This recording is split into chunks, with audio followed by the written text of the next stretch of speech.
Hey guys, this is Brian, CEO of American Flip House.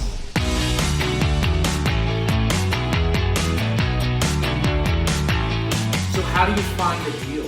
What is a deal? Guys and gals, the path to success is not an easy one. The reason we teach capital raising is you have to understand how to invest other people's money.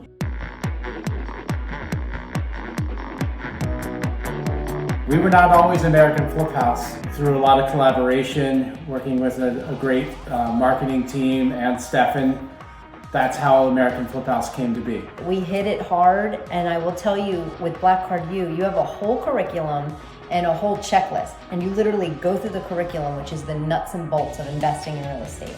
And these are all skills you learn through our MI5 program with Black Card U. It was just good being here and being able to go look at different properties, and we looked at one you just got and seeing the stages. I'm about to close on one.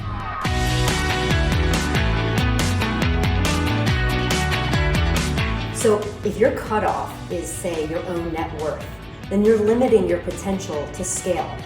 You're cutting yourself short of growth. And really the whole mindset of putting a cap on anything is limiting your opportunity. Who you choose to spend your time with can be defining of your success. Like-minded people share your same values and beliefs and can really be instrumental in growing you to your next level.